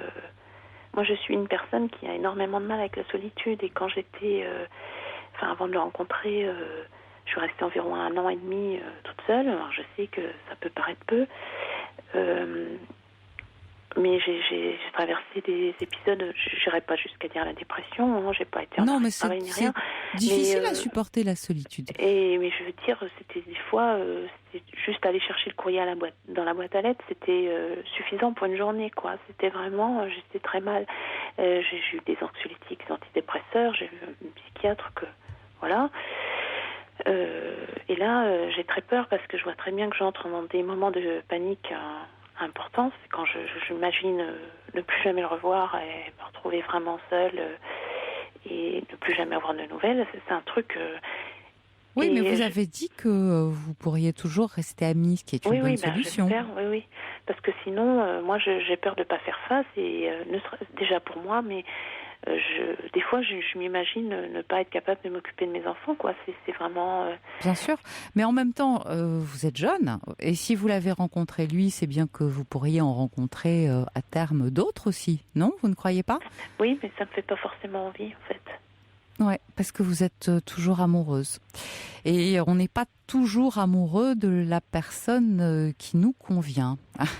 Voilà, c'est vrai, c'est un fait. On ne tombe pas toujours amoureux des gens qu'il faut. Bon, puis là, c'est vrai que lui, il m'a dit dès le départ, et je crois qu'il est assez honnête, il m'a dit, je ne vivrai jamais avec toi les enfants. Enfin, il me le dit, il me dit. Ouais, donc c'est une solitude, c'est une forme de solitude, ça aussi. Oui, pour moi, oui. Ouais. Écoutez, je crois qu'il y a un moment où il faudrait faire la part des choses. Qu'est-ce qu'il vous apporte? Pour l'instant, le sentiment de ne pas être seul, vous avez dit qu'il vous valorise, mais en même temps, vous souffrez beaucoup par ailleurs. Peut-être que ce serait bien de faire ce qu'on appelle les fameuses deux colonnes, le pour, le contre. Et puis vous voyez la colonne qui l'emporte. À mon avis, elle serait plutôt du côté du contre. Mais pour l'instant, vous n'êtes pas encore assez forte, assez renforcée. Ah oui, je me demande si un jour je vais l'être, quoi. Alors pourquoi ne pas vous faire aider par quelqu'un d'un peu professionnel? Parce que ce dont vous avez besoin, c'est d'en parler. Parce que j'ai quand même gardé le contact avec la psychiatre que j'avais vue. Ouais. Et donc je la vois pas façon régulière, mais par exemple je l'ai vue au moment là, début juillet. Je peux reprendre contact. Oui, mais... et puis qu'elle vous adresse à quelqu'un qui peut vous suivre en psychothérapie, de façon à ce que vous puissiez au contraire aller en parler de façon très régulière, de manière à trouver éventuellement le courage de quitter quelqu'un qui ne vous rend pas heureuse, parce que c'est ce que vous êtes en train de dire. Il ne vous rend pas heureuse, et ça, il ne faut pas le laisser en suspens. Oui, mais c'est parce que je me dis aussi, il y a des gens aussi... on me fait comprendre dans ma famille, par exemple, que j'ai pas un caractère facile, que voilà. Des fois, je me dis, est-ce que c'est moi aussi qui suis pas un peu, enfin, j'ai des côtés aussi assez exigeants. Je crois que vous n'êtes pas exigeante du tout, hein. Vous passez sur beaucoup de choses apparemment, et beaucoup de choses un peu moyennes en même temps. Hein. Écoutez, faites l'expérience de cette semaine, je crois qu'elle vous en apprendra beaucoup déjà. Et puis au terme de cette semaine, réfléchissez. Prenez tranquillement rendez-vous chez votre psychiatre, faites-vous suivre régulièrement, c'est important. Et c'est ce qui va vous permettre de poser davantage la situation et d'apprécier ce que vous perdez. Ce que vous perdriez, pardon. Et je pense qu'au fur et à mesure, vous allez vous rendre compte que vous ne perdez pas tant que ça et que vous allez gagner, vous, en sécurité intérieure. Parce que, comme je vous le disais, c'est très difficile de vivre au quotidien en se sentant perpétuellement menacé d'une rupture et d'avoir toujours comme ça l'impression qu'on est rejeté. Ouais. Hein? Donc, essayez au moins, après cette semaine, de voir... comment pouvoir aller poser cette... En fait, là, on a dit... j'ai dit qu'on pourrait faire... j'ai demandé si on pourrait discuter. Il m'a dit oui, qu'il était prêt à discuter de ce que chacun pouvait tolérer ou pas de l'autre. Mais allez-y, discutez. Mais dans la pratique, quand vous discutez, c'est très bien. Mais dans la pratique, d'un seul coup, il se fâche, il est un peu caractériel, et puis il vous laisse tomber, et puis vous souffrez, et puis vous le rappelez, comme vous avez dit, plus souvent qu'à votre tour, et puis ça recommence. Donc on est quand même pris dans un processus, un cycle un peu infernal qui ne va pas aller, croyez-moi, en s'améliorant. Donc vous allez souffrir davantage. Est-ce que vous en avez envie? Est-ce que vous êtes prête à ça? Non, parce que là c'est déjà compliqué. Voilà. Est-ce qu'il ne vaut pas mieux, allez, on va le dire, être déchiré un grand coup, un bon coup, et puis, mon Dieu, vous rendre disponible pour une autre histoire, plutôt que de rester en lien tout le temps avec quelqu'un qui vous met dans cet état-là, qui vous met en l'air. Hein?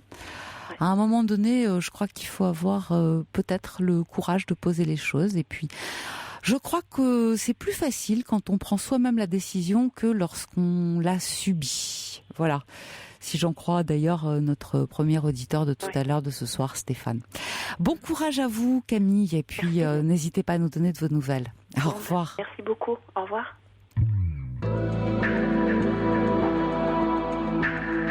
Toutes vos confidences à Caroline Veil au 39 21. 39 21. 34 centimes la minute.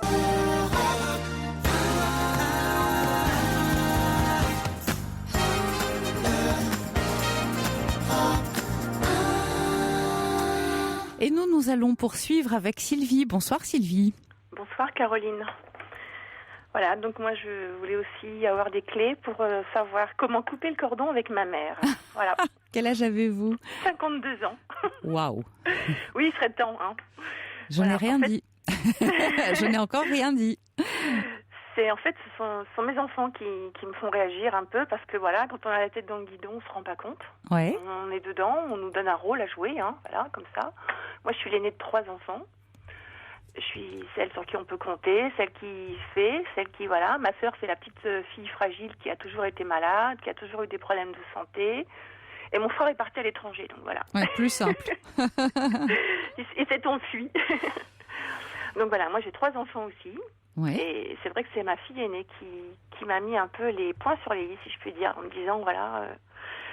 ta famille, c'est nous, c'est pas mamie, c'est pas notre tante, c'est pas, voilà, le beau-frère, la cousine, enfin bon, il y a tout. Parce qu'à chaque fois, voilà, on est toujours, comme disait dans un des acteurs dans un film, on est accrochés comme des moules à un rocher avec notre mère qui est la reine mère autour dans sa maison, voilà. C'est comme ça que vous le vivez? Oui, c'est comme ça que je le vis actuellement. Oui, maintenant, oui. Avant, je me rendais pas compte. Et c'est vrai que ça m'étouffe parce que il m'est arrivé aussi quelque chose, c'est que j'ai eu un cancer. Ah.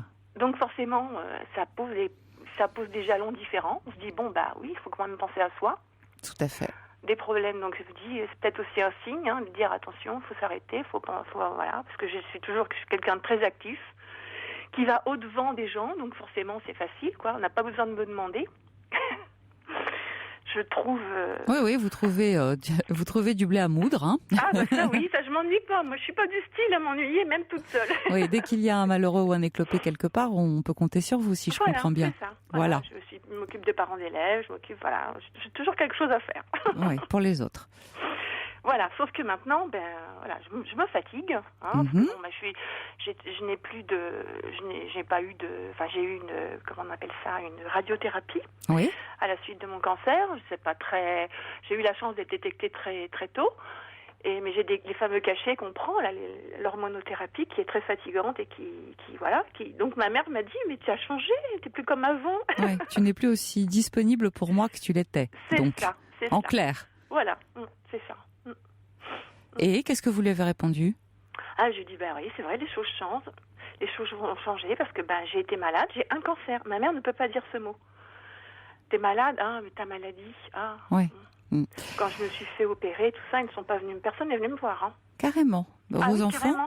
C'était impossible pour eux. Ma sœur m'a dit, tu comprends, je peux pas emmener ma nièce, je peux pas emmener ma fille comme ça, te voir. Je n'étais pas obligée de l'emmener, tu peux. Oui. Non, elle est fragile. Voilà, c'est ça. Bon. Comme sa mère, voilà, c'est ça. On est dans un moule et on y reste. Dites-moi, Sylvie, vous êtes au parfum? Oui. C'est pour ça que je voudrais... En fait, en plus, ma mère est cardiaque, elle a quand même 75 ans. Et je voudrais pas me fâcher avec elle. Non. Je voudrais qu'elle comprenne les choses. Elle ne les comprendra jamais parce que ça ne l'arrange pas du tout de les comprendre. Oui, c'est ça. Non, alors la seule chose à faire, c'est de changer vous votre comportement, ce qui va faire qu'elle ne va pas forcément changer, mais elle va s'adapter. Oui. Qu'est-ce que vous pourriez changer? Je sais pas. Déjà les fêtes. Vous voyez, c'était la fête des mères. Hein, ouais. Et donc, je me suis retrouvée avec ma sœur. Chez ma sœur, à fêter la fête des mères, et mes enfants qui sont sur Paris m'ont dit, on vient pas, c'est pas la peine, t'es pas à la maison. Oui, voilà. Mais vous êtes aussi une maman, je crois. Oui. Ouais. Et vous en avez 3. Oui. Écoutez, moi je crois que vous ne pourrez pas faire l'économie d'une bonne petite conversation avec maman. hein, en lui disant ne le prends pas contre toi, mais tu sais, je suis plus fatiguée, donc je vais peut-être être un peu moins disponible. Toi-même, tu l'as bien senti. Ça ne veut pas dire qu'on ne va pas se voir ou que je ne suis pas là, mais j'ai besoin de me reposer, j'ai besoin de penser un peu à moi, et puis mes enfants me réclament, et tu peux le comprendre puisque toi-même tu as terriblement besoin de nous, enfin de moi surtout. Et là, pour l'instant, eh bien, j'ai l'intention de passer un peu le relais à ma sœur, parce que moi, mes enfants ont besoin de moi, et tu sais à quel point c'est important. Alors, vous allez l'appeler un peu moins fréquemment peut-être que ce que vous faites. Vous l'appelez avec quelle fréquence? Oh là, quotidiennement. Mais des fois, je peux pas. Des fois, j'en ai tellement marre. C'est devenu. Oui, c'est ça. Ça fait, je sais pas combien de temps que ça dure, que j'appelle ma mère. Parce qu'elle vit seule dans sa maison, qu'elle risque de tomber, qu'elle risque. Et je m'inquiète sans m'inquiéter, parce que maintenant c'est devenu une habitude, mais des fois c'est pas possible. Je n'arrive plus. Alors, même mes enfants, je n'arrive plus à leur parler au téléphone. Je leur dis, je préfère leur envoyer des mails, leur envoyer des messages. Ouais, mais vous vous rendez compte, il n'y a pas de raison de vous priver de la joie et du plaisir d'avoir vos enfants à vous au téléphone. Alors écoutez, je reçois un petit mail à votre attention de la part de Robert d'Étampes. S'occuper de soi, Sylvie, soyez égoïste comme beaucoup dans votre entourage. Recentrez-vous sur vos enfants et sur l'essentiel. Vous ne m'avez pas dit, vous êtes avec un compagnon, le père des enfants. Mari, voilà. Et qu'est-ce qu'il en dit, tiens, votre mari ? Ah, eh bien, écoutez, il a été lui aussi élevé dans ce style-là. Lui, je vais vous dire, c'est faire bref. Son père est décédé, ils sont 4 garçons. La dernière, c'est une fille. Et donc, quand son père est décédé, c'est comme les Siciliens sur le lit de mort. Il leur a fait promettre de s'occuper de leur mère et de leur sœur. Oui, mais ils sont 4. Ils sont 4, ils sont 4 garçons. Oui, donc ils sont 5. Ça fait qu'on peut se partager le travail. Mais oui, c'est ça. Ils se sont partagés. Oui, mais ils partagent. C'est pas tout à fait la même chose. Vous m'avez dit que vous preniez tout en charge. C'est pas pareil. Non, c'est pas pareil. Parce que si j'ai bien compris, là, il y en a une qui fait et l'autre qui se repose. Et c'est toujours la même qui fait, bien sûr. Il n'y a pas d'alternance. Déjà, vous pourriez peut-être commencer par téléphoner seulement un jour sur 2 ou envoyer un mail un jour sur 2 pour vous assurer que tout va bien, puisque vous êtes tout de même inquiète. Si elle est cardiaque et tout, vous allez vous sentir coupable.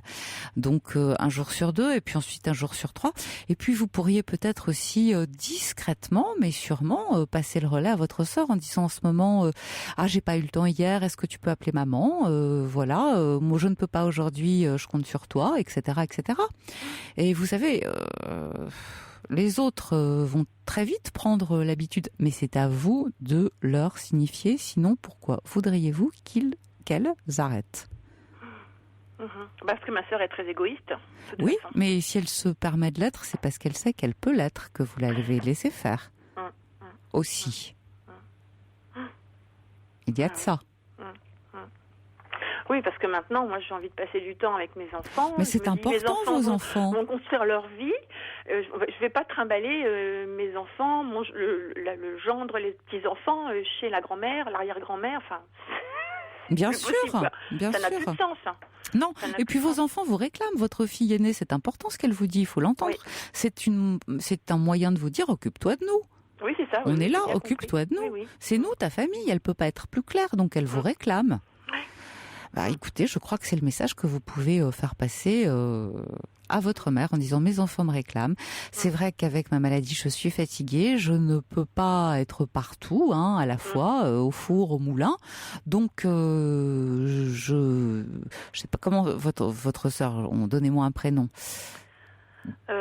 D'accord. Camille. Voilà, Camille. Camille va s'occuper de toi un peu plus, peut-être maintenant, parce que moi, je vais être moins disponible. Voilà. Et surtout, ça ne le prend pas contre toi, mais moi aussi, j'ai 3 enfants et tu sais l'importance que ça a. Personne mieux que toi ne peut comprendre. Voilà. Mais tant que vous ne lui dites pas, elle va continuer. Oui, j'ai déjà essayé de lui dire. Elle m'a dit, tu te montes la tête. Non, je me monte pas la tête. Je l'ai décidé. C'est ce que je lui ai dit. Je l'ai décidé. Je lui ai dit aussi, j'ai une maladie, ça s'appelle le cancer. Même si je ne suis pas malade, que j'ai pas perdu mes cheveux, j'ai quand même eu un cancer. Voilà, et c'est une maladie grave et je suis contente que tout aille bien maintenant, mais je voudrais pouvoir en profiter avec les miens. simplement. Mais écoutez, si vous vous montrez ferme, et je vous soupçonne, pardon Sylvie, de ne pas avoir été suffisamment déterminée. Hein, ouais, c'est vrai. Ouais. voilà. Oui, Si vous vous montrez ferme et que surtout vous passez à l'acte, c'est-à-dire que vous cessez d'appeler tous les jours, mais que vous appelez un jour sur deux, que votre sœur aussi prend en charge certaines choses, eh bien, mon Dieu, ça devrait se passer en douceur et gentiment. Il n'est pas question d'affronter ça, vous voyez ce que je veux dire, de façon rude, en réglant des comptes. Agressivement, ça ne sert à rien. Non, voilà. C'est fini maintenant, c'est des histoires anciennes. On peut pas toujours revenir sur le passé comme ça. Il faut aller de l'avant. Voilà, allez de l'avant, faites-le doucement et tout se passera très bien. Hein, voilà, de l'huile dans les rouages. Bonne chance. Bonne chance à vous. Merci beaucoup, Caroline. Au revoir, merci à Sylvie. vous et à votre émission. Merci, au revoir. Toutes vos confidences à Caroline Veil au 39 21. 39 21. 34 centimes la minute. Et tout de suite, nous retrouvons Gildas. Bonsoir, Gildas. Bonsoir, Caroline. Merci alors, de prendre mon écoute. Merci à vous. Merci à vous. Qu'est-ce qui se passe ? Alors, qu'est-ce qui se passe ? Écoutez, en provençal, ça s'appelle pèlerin. Ouais. C'est-à-dire, c'est le malheur qui s'abat sur vous continuellement. Waouh. Donc, ça a été l'année dernière, le dépôt de bilan de la société dans laquelle je travaillais était en CDI. Donc, forcément, au chômage. Ensuite, 2 mois après, un infarctus. Waouh. Et aujourd'hui, je viens d'aménager ce week-end dans un nouvel appart puisque ma femme m'a quitté. Et donc voilà. Donc ça, en même temps, je dis jamais 203. Donc c'est bon, le 3e est passé. J'espère que ça va aller mieux. Oui. Mais c'est vraiment la cata totale. Et donc tout ce qui me désespère en fait, c'est réellement mon petit loulou, mon chéri. Un petit garçon donc. Voilà, un petit garçon. Il est clair que ma femme travaille beaucoup, donc c'est vrai que depuis 2 ans, c'est moi qui l'amène à l'école le matin, qui le ramène au parc le soir où on va jouer. Quel âge a-t-il ? Il a 5 ans. D'accord. Et qui lui donne le bain le soir, qui lui donne à manger, etc. Et c'est vrai, et puis après maman rentre. Et c'est vrai que je me rends compte que dans 2 mois, là je viens d'aménager, oui. Et plutôt dans 1 mois, en fait, j'aurai plus rien, en fait. Plus rien, c'est-à-dire ? Mais je serai tout seul. C'est-à-dire que, ah oui, on n'a pas fait la garde alternée, parce que moi je considérais qu'à l'âge de 5 ans, déjà qu'il va souffrir du fait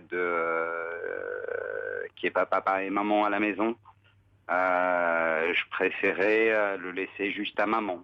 Et ouais. C'est bien vu. C'est bien vu.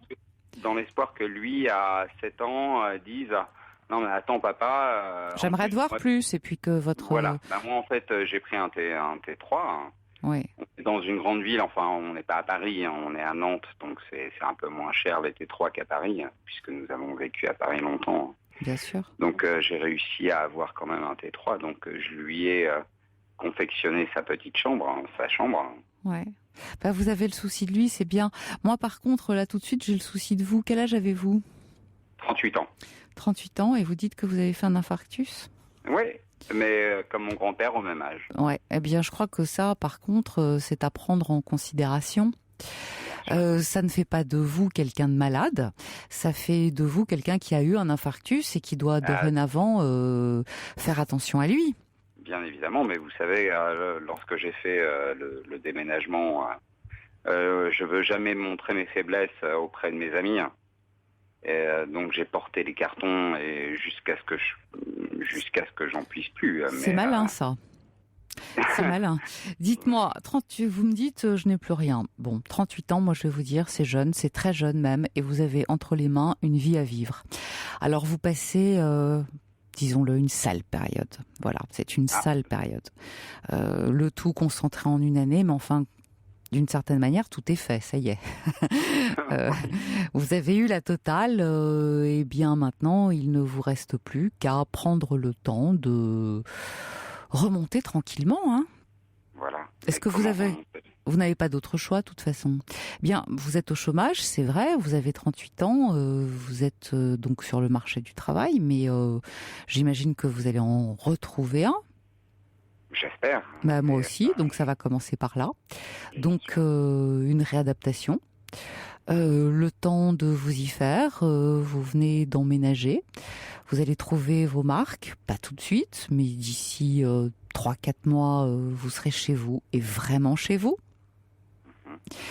Et puis, vous allez devoir aménager peut-être votre temps. Alors bon, pas de garde alternée, mais ça ne veut pas forcément dire qu'une garde élargie ne soit pas envisageable si vous êtes malgré tout en termes corrects avec votre ex-femme. Ouais. Et si elle travaille beaucoup, peut-être qu'elle sera contente que vous la soulagiez un peu, parce qu'elle se retrouve elle aussi seule. Oui, mais je pense que lors d'une séparation, ne vaut-il pas mieux, effectivement, entre guillemets, c'est-à-dire établir des règles strictes et, non. Non. Vous croyez vous-même que, par exemple, si moi je trouve un travail et puis que je dis tiens, je vais garder mon fils le mercredi, est-ce que vous croyez, comment on dirait? Écoutez, ce qui est important, établir des règles strictes et écrites entre guillemets. Non, mais au pas niveau écrites. De la garde de notre fils. Pas écrites. N'est pas mieux. Hein. Ouais. Non. Non, pas forcément, parce que je vais vous dire, la vie est faite d'adaptation au jour le jour, au coup par coup. Si vous retrouvez, et vous allez retrouver un travail et que vous avez la possibilité de prendre votre fils le mercredi, ça sera autant de repères pour lui, surtout que n'oubliez pas, quand il n'y a pas de garde alternée, vous l'avez en principe une nuit par semaine et le mercredi aussi, normalement. Hein. Ouais. Donc, ça sera jamais que tous les mercredis, et c'est pas plus grave que ça. Vous l'avez un week-end sur deux, en principe, une nuit et un jour par semaine dans la semaine. Nous avons défini du vendredi soir. Enfin, après, je sais pas moi comment ça fonctionne. Hein. Je m'y connais pas du tout. Non, mais je vais vous dire, c'est tout simplement. Du vendredi soir, je vais le chercher à l'école et puis je le ramène le lundi matin à l'école. Hein. D'accord, mais ça, c'est à la libre appréciation des parents. Si jamais vous trouvez ensuite que 15 jours, ça fait trop long de séparation, et c'est vrai que ça fait long pour un petit de 5 ans de ne pas vous voir pendant 5 jours. Ça fait 80 jours par an. Oui. Papa, c'est un peu dur. Tout à fait. Donc vous pouvez très bien réaménager. Le tout est de savoir si vous êtes en termes, je vous dis, courtois avec votre ex-femme et si elle peut l'accepter. Et dans la mesure où elle travaille beaucoup, pourquoi pas ? Pourquoi pas ? Elle peut être au contraire assez soulagée de le savoir avec vous plutôt qu'avec quelqu'un d'autre. Hein. Oui, tout à fait. Ouais. Donc ça, c'est à mettre en place, mais sans heurts, très tranquillement. Et je vous dis, votre fils va s'adapter parce que 5 ans sans vous voir, 5 ans sans vous voir pendant 15 jours, moi je trouve ça un peu beaucoup. Je reçois un SMS d'ailleurs. Après avoir élevé seul notre fils, je suis contente aujourd'hui de passer le relais à son père. Il a 8 ans et il est heureux d'aller vivre chez lui. Donc vous ne savez pas ce qui peut se passer. Moi, je suis d'accord avec vous sur le principe de la garde alternée. C'est très compliqué pour un enfant de 5 ans d'aller un coup chez l'un une semaine, un coup chez l'autre une semaine. Parce que là, dans sa tête, c'est pas clair du tout. Voilà, mais s'il y a un jour où il sait que c'est votre jour à tous les deux, eh bien, c'est bien. Ouais. Voilà, ça c'est bien. Et ça n'a pas besoin d'être écrit, c'est juste l'objet d'un accord entre votre ex-femme et vous. Et puis vous allez remonter tranquillement, hein, ne vous inquiétez pas. De toute façon, vous avez eu la totale. Voilà. Donc en réalité, aujourd'hui, vous n'avez pas le choix. Vous occupez de vous sur le plan de votre santé, parce que ça c'est important. Prendre le temps de retrouver une activité en choisissant quelque chose qui vous plaise, et puis vous adapter à votre nouvelle situation familiale. Et ça, c'est effectivement au coup par coup, on réfléchit, on aménage, voilà, et on fait ça ensemble avec la maman. Ça devrait très bien se passer. D'ailleurs, j'ai pris la décision d'aller voir un psychologue un petit peu. C'est très bien, c'est très bien. Mais je trouve que de discuter avec vous est bien plus. C'est sympa de le dire, c'est sympathique de le dire. Non, mais bien plus intéressant que d'avoir eu la conversation. Gildas, pardon, notre émission s'achève, je suis obligée de vous laisser. Je vous embrasse très fort. Et moi aussi.